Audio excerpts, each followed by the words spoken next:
Minuit tombe sur Ouagadougou et le calme ressemble à une couverture trop lisse, tirée sur une ville qui retient son souffle devant quelque chose d'invisible.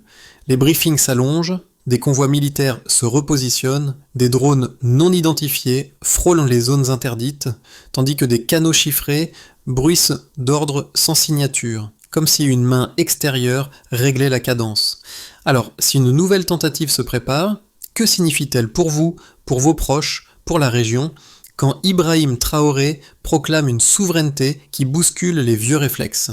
Dans les prochaines heures, prudence et provocation pourraient se confondre et la moindre étincelle suffirait à transformer l'alerte silencieuse en basculement ouvert. Si les murmures d'un nouveau coup d'État se confirment, le Burkina Faso n'affronte pas seulement une menace politique, mais une bataille pour la définition même de son avenir. Derrière les communiqués diplomatiques et les phrases policées se cache une question brûlante. Un peuple peut-il vraiment choisir sa voie lorsque les puissances étrangères s'agitent dans son ombre? L'enjeu dépasse Ouagadougou. C'est le sort de toute une région qui s'écrit, de Bamako à Niamey, de Lomé à Accra, là où les lignes de fracture entre indépendance et dépendance refont surface. Depuis 2 ans, Ibrahim Traoré incarne cette rupture, celle d'une génération décidée à reprendre la main sur ses ressources, sa sécurité et sa parole. Mais cette volonté dérange. Elle réveille des réflexes d'ingérence, des circuits financiers obscurs et des alliances construites sur l'obéissance. Pour comprendre ce qui se joue, il faut suivre le fil. Qui gagne à déstabiliser un État qui dérange? Et jusqu'où ira cette résistance panafricaine face à la mécanique du soupçon? La révélation ne s'est pas faite en une nuit. Les premières alertes sont apparues sous forme d'indices discrets. Un retard de financement du FMI, une série de réunions annulées avec des attachés militaires et un changement subtil dans le ton des médias occidentaux. Mais derrière cette succession de coïncidences, les services de renseignement burkinabés ont détecté un schéma bien connu, celui d'une préparation externe, méthodique, articulée autour d'un objectif simple, fragiliser le pouvoir en place avant de le remplacer. Depuis son arrivée, Ibrahim Traoré a modifié l'équilibre régional. En rompant avec Paris, en refusant les pressions de Washington et en s'ouvrant à Moscou, il a changé le centre de gravité du Sahel. Ce repositionnement, perçu par beaucoup comme une bouffée d'air frais pour les nations africaines, a en revanche été interprété par les anciens partenaires comme une menace pour leurs intérêts stratégiques. L'histoire récente l'a prouvé. Lorsque la souveraineté devient contagieuse, les instruments de contrôle se réactivent. À Bruxelles, des think tanks parlent d'instabilité démocratique. À Washington, on évoque la nécessité d'une transition ordonnée. Les mots semblent neutres, mais leur chronologie trahit leur intention. Chaque déclaration internationale coïncide avec un épisode d'agitation interne, comme si les événements à Ouagadougou suivaient un scénario déjà testé ailleurs, en Libye, au Mali, au Congo. Pour les Burkinabés, cette répétition est insupportable. Ils ont vu tomber Sankara, ils ont vu leurs ressources partir sans retour, et ils refusent désormais de rejouer la même pièce. C'est pourquoi le mot souveraineté, prononcé par Ibrahim Traoré, n'est plus une formule politique, c'est un acte de résistance. Dans cette histoire, un visage s'impose avant tous les autres, celui du capitaine Ibrahim Traoré, jeune officier formé dans les unités d'artillerie, devenu chef d'État presque malgré lui. Son ascension n'a pas suivi les chemins feutrés de la diplomatie. Elle a été forgée dans la poussière des fronts du Sahel, là où la guerre n'est pas théorique mais tangible, vécue chaque jour par les soldats et les paysans. Depuis qu'il a pris le pouvoir, Traoré s'est appliqué à redessiner la carte mentale du Burkina Faso. Transfert des bases françaises, nationalisation de certains gisements aurifères, accords énergétiques régionaux et surtout une rhétorique souverainiste qui galvanise la jeunesse. Les effets ont été immédiats. Dans les rues de Ouagadougou, les drapeaux étrangers se sont effacés au profit du rouge-vert. Les universités ont rouvert des programmes de sciences politiques africaines, les petits commerçants parlent de nouvelle ère, et les radios locales diffusent des débats sur l'autonomie monétaire. Mais chaque pas vers l'indépendance provoque une réaction en chaîne, aide suspendue, rapports alarmistes, retraite d'investissement. C'est cette tension entre fierté retrouvée et isolement programmé qui façonne désormais le quotidien burkinabé. Traoré, lui, avance avec une sérénité qui déroute ses adversaires. « Nous ne combattons pas la France, disait-il récemment, Nous combattons la dépendance. Une phrase simple, mais qui, répétée à travers tout le Sahel, a l'effet d'un séisme. Car pour beaucoup, il ne s'agit plus d'un conflit de pouvoir, mais d'une lutte pour la dignité. Tout a commencé par une suite de gestes anodins. Une réunion d'état-major reportée sans explication, un colonel muté vers une région frontalière, puis des rumeurs d'ajustement stratégique circulant entre officiers. En surface, rien d'alarmant. Mais pour les analystes du renseignement burkinabé, ce sont précisément ces dissonances mineures qui annoncent un déséquilibre plus profond. Dans les jours qui ont suivi, les signaux se sont multipliés. Ralentissement des communications, appels téléphoniques cryptés détectés entre Ouagadougou et Bruxelles, messages interceptés mentionnant appui externe. C'est ainsi que s'est mis en place le premier acte de ce théâtre d'ombre. Le scénario n'est pas nouveau. D'abord, affaiblir la légitimité du dirigeant par le discours médiatique. Ensuite, amplifier les tensions économiques et sociales. Enfin, introduire la variable militaire sous couvert de restauration démocratique. Cette mécanique, déjà observée en Libye, au Congo et au Mali, semble aujourd'hui se rejouer au Burkina Faso, avec une précision qui laisse peu de place au hasard. Pendant ce temps, Ibrahim Traoré s'exprime avec prudence. Ses discours sont courts, calibrés, parfois énigmatiques. Il parle de discipline et de vigilance, deux mots devenus mantras dans les casernes. Mais derrière cette maîtrise du ton se cache une urgence. Sécuriser la chaîne de commandement, resserrer le lien entre l'armée et la population, éviter les fuites internes. Les routes menant à la capitale sont désormais quadrillées, les vols privés soumis à des autorisations spéciales et les convois étrangers surveillés de près. Les alliés régionaux observent. Le Niger et le Mali, liés au Burkina par l'alliance des États du Sahel, ont élevé leur niveau d'alerte. Des communications entre chefs d'état-major confirment une coordination défensive en cas d'ingérence extérieure. Cette solidarité, inédite depuis des décennies, inquiète les chancelleries occidentales. Elle signifie que toute tentative de déstabilisation d'un membre pourrait rallumer une flamme panafricaine incontrôlable.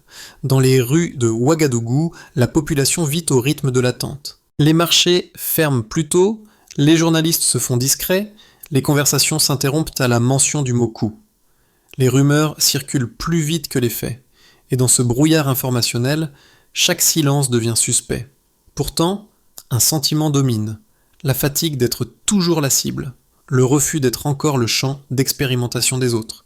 C'est dans cette atmosphère suspendue qu'avance la nuit burkinabé, dense, électrique, imprévisible, car si un coup d'État devait survenir, il ne serait pas seulement militaire. Il serait psychologique, la victoire ou la défaite de l'idée même que l'Afrique puisse tenir tête au monde. Les chiffres racontent une histoire plus froide que les discours. Depuis 6 mois, les flux financiers entrant au Burkina Faso ont chuté de 38% selon les données du Trésor national. Les transferts directs de coopération en provenance d'Europe ont été suspendus ou réévalués, tandis que les investissements miniers étrangers ont reculé de 22%.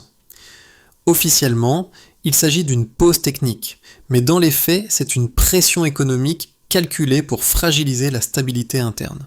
En parallèle, les dépenses militaires ont augmenté de 15%, conséquence directe de la multiplication des menaces frontalières et de la réorganisation du commandement. Le ministère de la Défense a dû redéployer 7000 soldats vers les zones sensibles du nord et de l'est, réduisant ainsi les effectifs urbains. Ce glissement de force, nécessaire pour prévenir l'infiltration, a aussi pour effet de laisser certaines institutions civiles sous-protégées, un paradoxe que les stratèges étrangers connaissent bien. Le gouvernement a réagi par un plan d'urgence. Les réserves d'or ont été consolidées dans des coffres nationaux, les contrats d'exploitation revus et une nouvelle politique de change souverain testée pour réduire la dépendance au franc CFA. Ces décisions, perçues comme audacieuses par la population, sont jugées imprudentes par les partenaires financiers. La Banque mondiale évoque des risques d'isolement, tandis que le FMI prévient d'un effet domino régional. Pourtant, sur le terrain, la perception est différente. Chaque point de croissance perdu est compensé par un gain symbolique en dignité nationale. Les chiffres sociaux suivent la même logique. Le taux de chômage des jeunes reste élevé, environ 19%, selon le dernier rapport du ministère du Travail, mais les inscriptions dans les écoles militaires et agricoles explosent, doublées en un an. La jeunesse, loin de fuir, s'agrège autour d'un projet commun, construire plutôt que partir. Pour Ibrahim Traoré, c'est un indicateur de victoire morale, même si la guerre économique se durcit. Enfin, un troisième jeu de données, celui du numérique, éclaire une autre dimension de la bataille. Les cyberattaques ciblant les serveurs gouvernementaux ont augmenté de 240% entre avril et septembre. Les adresses IP tracées proviennent en majorité de centres d'hébergement situés hors d'Afrique. Cette guerre invisible complète la pression financière, désorganiser l'État, créer le doute, fissurer la confiance. Les chiffres ne mentent pas, mais ils ne suffisent pas à expliquer le pourquoi. C'est dans l'interprétation qu'ils prennent sens. Derrière chaque variation de pourcentage se cache une main, un calcul, une intention. Et quand l'équation devient géopolitique, la logique économique cède la place à la stratégie pure. Les adversaires de Ibrahim Traoré ne se cachent plus derrière des mots diplomatiques. Leur argument central est simple. Le Burkina Faso s'isole, se ferme au commerce mondial et risque de replonger dans la pauvreté qu'il prétend combattre. Selon eux, rompre avec les partenaires historiques reviendrait à scier la branche sur laquelle repose encore une partie de l'économie nationale. L'aide internationale, les programmes de sécurité, les subventions agricoles, tout cela, disent-ils, est vital. Face à ce discours, les partisans du capitaine opposent un constat chiffré. 58 ans d'aide ont généré plus de dépendance que de prospérité. Les zones minières, jadis promises au développement, ont été vidées de leurs bénéfices. Les statistiques montrent que, sur 100 $ extraits du sous-sol burkinabé, moins de 10 restaient dans le pays. Cette réalité, répétée depuis des décennies, a forgé la conviction que seule une rupture pouvait rétablir l'équilibre. Les critiques ajoutent une deuxième ligne de défense. Sans soutien occidental, le pays risque une dérive autoritaire. Mais là encore, les faits contredisent la peur. Les structures civiles n'ont pas été dissoutes, la presse nationale continue de publier, et les manifestations pro-gouvernementales comme critiques coexistent dans les grandes villes. Ce que l'on présente comme une fermeture politique est, pour beaucoup, une phase de redéfinition institutionnelle. Enfin, les diplomates occidentaux affirment que le rapprochement avec la Russie ou la Chine ouvrirait la porte à une nouvelle dépendance. Mais pour Traoré, il ne s'agit pas de changer de maître. Il s'agit de ne plus en avoir. Le partenariat n'est pas l'allégeance, répète-t-il. Dans cette phrase réside l'essence du débat. Indépendance réelle ou illusion de liberté? Et c'est cette question, posée à voix haute par un pays longtemps jugé périphérique, qui embarrasse les grandes capitales. Tout bascule lorsqu'un rapport confidentiel, fuité d'un cercle diplomatique européen, confirme ce que beaucoup soupçonnaient déjà, une coordination active d'opérations d'influence contre le gouvernement de Ibrahim Traoré. L'objectif affiché, favoriser une transition démocratique stable, cache en réalité une stratégie de pression ciblée, mêlant économie, communication et infiltration. La révélation agit comme une déflagration. À Ouagadougou, les cafés bruissent de colère, les rédactions improvisent des débats et les réseaux sociaux s'enflamment. La confiance déjà fragile s'effondre. Ce qui passait pour de la paranoïa devient une évidence. Les mots déstabilisation et souveraineté cessent d'être théoriques. Ils deviennent concrets, presque physiques. Mais le choc ne s'arrête pas là. Le lendemain, un colonel proche du pouvoir est arrêté pour contact suspect avec une ambassade étrangère. Le pays entre alors dans une zone grise, ni paix ni guerre, où chaque silence devient message, chaque absence devient soupçon. Au cœur de cette tourmente, Traoré garde son calme. « Nous ne tomberons pas dans le piège de la peur », déclare-t-il, regard fixe, voix posée. Et pour la première fois depuis longtemps, la peur change de camp. Passons maintenant aux conséquences à différents niveaux. D'abord au niveau national. Dans les ministères, les protocoles changent. Chaque réunion stratégique doit désormais se tenir sans téléphone, sans connexion Wi-Fi, et les documents confidentiels ne quittent plus les bâtiments publics. Cette prudence nouvelle ralentit l'administration, mais renforce la cohésion interne. Les agents sentent qu'ils participent à une défense collective, celle d'un État qui refuse d'être piloté à distance. Ensuite, au niveau économique, les sanctions informelles et les restrictions bancaires entraînent une baisse des importations de 27%. Mais en réaction, les industries locales se réinventent. Le textile renaît à Bobo-Dioulasso. Les coopératives agricoles s'organisent pour produire de l'huile, du riz et du maïs sans dépendre des circuits extérieurs. La devise produire ce que nous consommons quitte les slogans pour devenir pratique quotidienne. Puis au niveau diplomatique. Les alliances traditionnelles s'effritent, mais de nouvelles routes s'ouvrent, les échanges avec la Russie et la Chine s'intensifient, tandis que des délégations venues du Mali et du Niger multiplient les visites. L'alliance des États du Sahel prend une dimension politique plus affirmée, assumant ouvertement la défense mutuelle contre les pressions extérieures. Pour la première fois depuis des décennies, une diplomatie africaine parle d'égal à égal, sans traducteur symbolique. Enfin, au niveau culturel, les conséquences les plus profondes sont invisibles.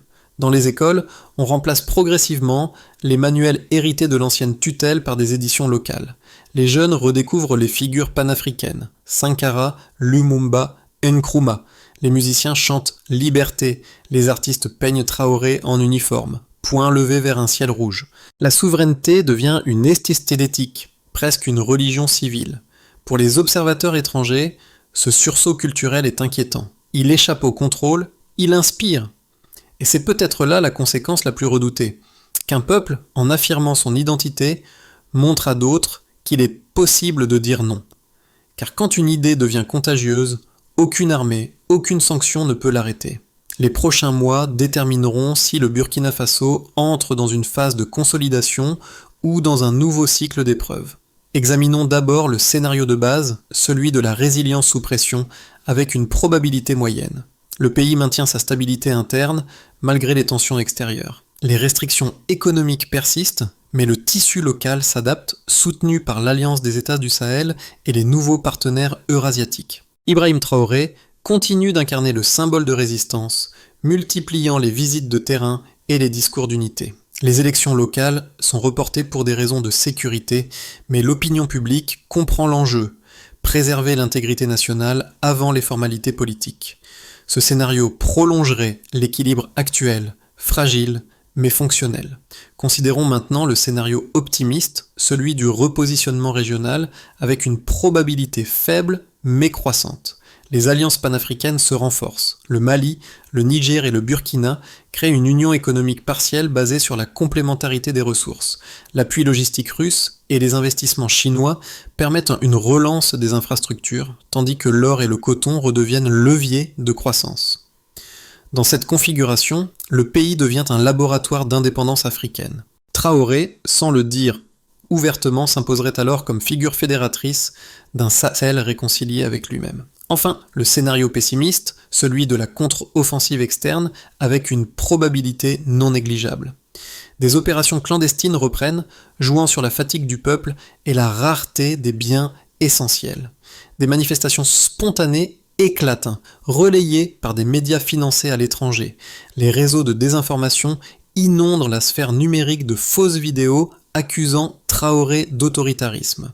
Si la cohésion militaire se fissure, une tentative de coup pourrait réapparaître sous un nouveau visage, cette fois enrobé du langage des droits humains. Entre ces trois chemins, le choix n'appartient pas seulement au président, mais à tout un peuple. Et peut-être que la vraie victoire du Burkina Faso ne se mesurera pas en PIB, mais en souveraineté préservée. Regarder le Burkina Faso aujourd'hui, c'est accepter de voir au-delà des récits convenus. Ce pays, souvent relégué aux marges de l'actualité, s'impose désormais comme miroir de nos contradictions. Il oblige chacun à se demander ce que valent les mots liberté et démocratie lorsqu'ils sont dictés de l'extérieur. Pour les observateurs, Ibrahim Traoré n'est pas qu'un chef d'État. Il devient le prisme à travers lequel se redéfinit la place de l'Afrique dans le monde. Sur les réseaux sociaux, des millions d'internautes s'emparent de ses discours. Des jeunes de Dakar, d'Abidjan, de Kingston ou de Port-au-Prince partagent la même émotion, celle d'une parole qui ose dire non. Dans leur message, on ne lit ni haine, ni triomphalisme, mais une soif de cohérence, le désir de voir un dirigeant qui pense et agit à hauteur de peuple. Ce lien, fragile et puissant, échappe aux chancelleries. Pour le spectateur étranger, cette histoire dérange car elle déplace les repères moraux. On découvre un leader qui n'a ni l'arrogance des puissants, ni la soumission des faibles. Un homme qui, malgré ses limites, assume la complexité du réel. Résister tout en gouvernant, construire tout en se méfiant. Le suivre, c'est comprendre que la souveraineté n'est pas une posture, mais un effort quotidien, un équilibre entre fierté et pragmatisme. Et si ce combat, loin d'être isolé, annonçait la transformation silencieuse d'un continent entier, si, derrière le visage d'un capitaine burkinabé, se dessinait celui d'une Afrique décidée à ne plus jouer le rôle qu'on lui assigne, pour transformer la résistance en projet durable, le Burkina Faso ne peut se contenter de slogans. Le discours de Ibrahim Traoré a inspiré une ferveur collective. Désormais, il lui faut la traduire en méthode. Voici 5 axes concrets, mesurables, ancrés dans la réalité nationale. D'abord, sécuriser le territoire avant de l'administrer. Les forces armées locales doivent poursuivre la stratégie de maillage territorial, créer des zones de confiance où l'armée et les populations coopèrent. Chaque victoire militaire doit être consolidée par une présence civile, écoles, dispensaires, marchés. Ensuite, réformer l'économie par la base. Au lieu d'attendre les bailleurs, relancer la production agricole et artisanale avec un financement par fonds rotatifs communautaires. La valeur ajoutée doit rester sur le sol burkinabé, puis redéfinir l'éducation, introduire un enseignement civique axé sur la souveraineté, la gestion locale et la mémoire africaine. Les manuels doivent raconter l'histoire depuis l'intérieur, non depuis les chancelleries étrangères. Ensuite, bâtir une diplomatie de réciprocité. Soutenir ceux qui soutiennent, répondre à la coopération par la coopération. Les alliances ne doivent pas être des dépendances, mais des contrats équilibrés. Enfin, évaluer chaque action. Créer un tableau de bord national, sécurité, agriculture, énergie, santé, communication, pour mesurer les progrès réels plutôt que les promesses. Ces étapes ne sont pas spectaculaires, mais elles bâtissent un État adulte, capable de se tenir debout même quand les vents tournent. C'est peut-être là la plus grande victoire. Transformer une lutte politique en culture de souveraineté, vécue jour après jour. La nuit est retombée sur Ouagadougou, semblable à celle du début, mais l'atmosphère n'a plus la même densité. Entre la peur et la foi, une certitude s'est imposée. Le peuple burkinabé n'attend plus qu'on le sauve. Dans les rues silencieuses, les drapeaux s'effilochent sous le vent chaud, les bougies des veillées s'éteignent lentement, mais les yeux restent ouverts. Ibrahim Traoré ne se tient plus seulement à la tête de l'État, il habite la mémoire collective. Son nom circule comme un murmure dans les marchés, les écoles, les prières du soir. Certains le voient comme un héros, d'autres comme un pari risqué, mais tous savent qu'il incarne une frontière, celle entre le renoncement et la dignité. Un vieil homme, devant la grande mosquée de la capitale, résume tout d'une phrase. On peut perdre une bataille, pas l'idée qui l'a fait naître. C'est peut-être là la clé de cette histoire. La souveraineté n'est pas une victoire à déclarer, mais une flamme à maintenir. Et si demain le vent souffle plus fort, il suffira que chacun, dans son silence, protège cette lueur. Le destin d'un peuple ne se joue pas seulement dans les palais, mais dans la conscience de chacun. Ce récit du Burkina Faso n'est pas une histoire lointaine. Il parle à quiconque, où qu'il soit, qui refuse qu'on décide à sa place. Car la souveraineté, avant d'être politique, est un état d'esprit, celui de dire non quand tout pousse à se taire. Ibrahim Traoré l'a rappelé sans détour. Notre dignité ne se négocie pas. Cette phrase, reprise dans les rues, sur les réseaux, dans les chansons, est devenue un serment collectif. Elle ne demande ni adoration, ni aveuglement, seulement la lucidité de comprendre que chaque génération doit défendre quelque chose. Si ce récit vous interpelle, partagez-le, discutez-en, confrontez vos idées. L'Afrique n'a pas besoin de spectateurs, mais de voix. Et peut-être qu'en écoutant cette histoire, chacun y trouvera une question à sa mesure. Que feriez-vous, vous, si votre liberté dépendait d'un choix aussi simple que de tenir bon ? Le rideau se ferme, mais le débat ne fait que commencer.